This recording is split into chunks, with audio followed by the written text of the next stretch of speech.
Thanks very much. We have a few questions here,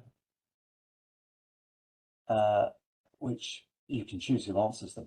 But the first question comes in, and I think you mentioned building volume, but how do you define a maximum to that building volume for a single device? Is it defined by the volume itself or envelope area?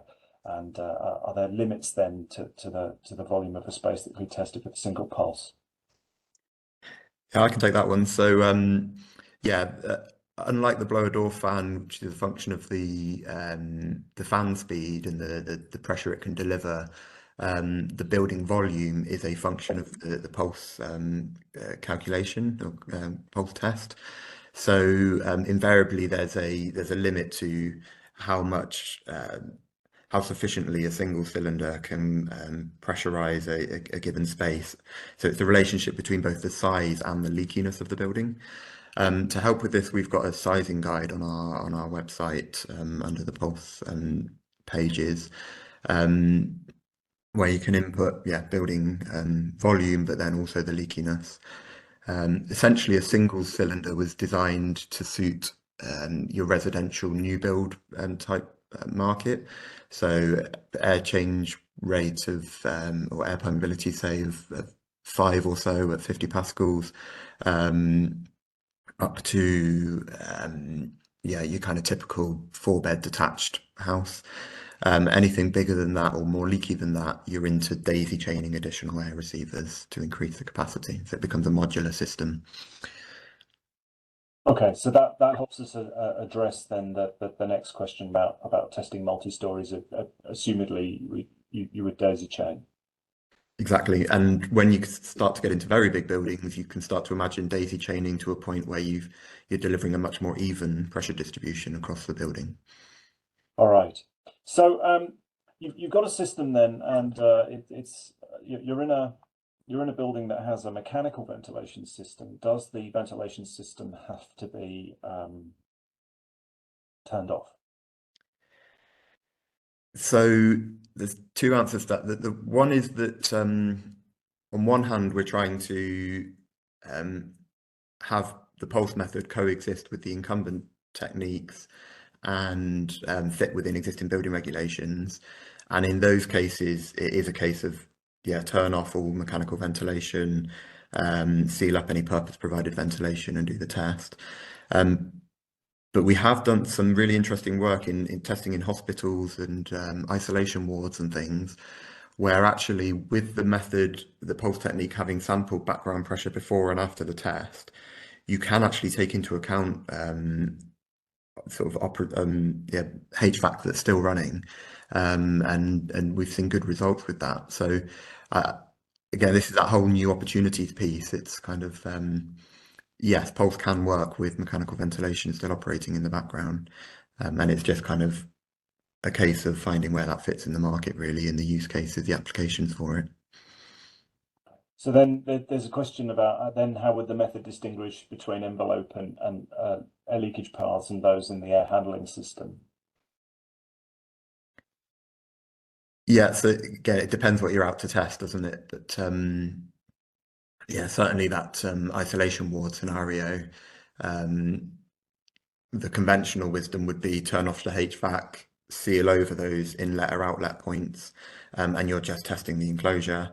I think this particular scenario, the HVAC was in positive pressurization mode, and so because pulse is such a low pressure burst of air, that HVAC positive pressurization was actually enough resistance for pulse to still just be testing the enclosure, albeit with the HVAC still being able to continue to run.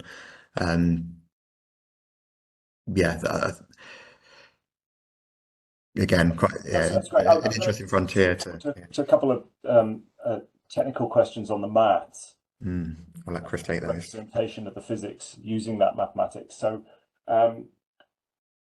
one questioner says, am I right to assume that the quadratic model is used to represent the relationship between pressure and airflow rate and not the power law model? And so I'm going to ask the next question as well, because I think they're related. So then it would be, do you report the quadratic coefficients and or the flow exponent and the flow coefficient? No, so we do use the power law. Ken, do you want to expand on this? Yeah, sure. Originally, we use the quadratic equation to represent the relationship between the pressure and flow. Because by using that equation, we're able to. And you're breaking up. I don't know if it's just me. Is that just? Oh, sorry.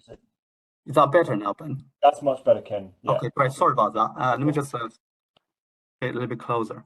So yes, to the question, originally we used the quadratic equation to represent the relationship between the flow and pressure, because it allows us to isolate the unsteady term, which was introduced by Chris. So we can use that equation to develop the optimal configuration for the poles to deliver an accurate measurement.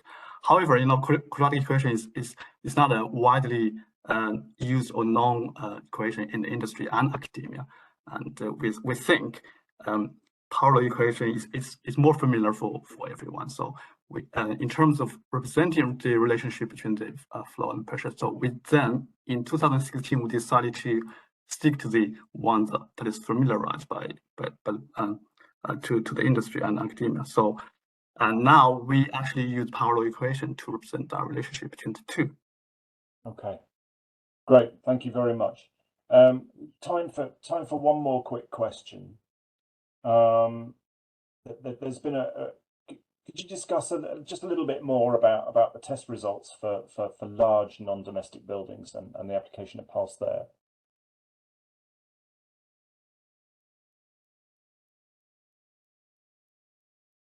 I can take that. So yeah, most of our work has been around residential testing. So that single air receiver, 2 air receiver type setup. But there has been quite a lot of work looking at then how you can zone non-domestic buildings to be more manageable volumes, testing individual floor plates of commercial spaces. And then I know, Chris, Ken and the team have been involved in testing things like churches and clearly quite large, voluminous, leaky buildings.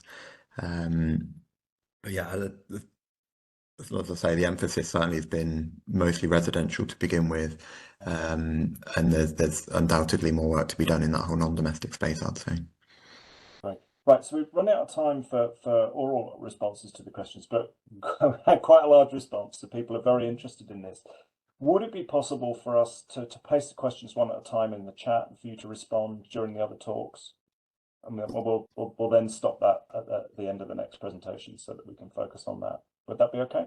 Certainly, very happy to do that. And I believe we've got 20 minutes towards the end as well, so we might be able to squeeze a few more in then as well. That's fantastic. So back to our presentation agenda. Our next talk is by Niek-Jan Bink from ACIM in the Netherlands, and he's going to talk about the airtightness tester.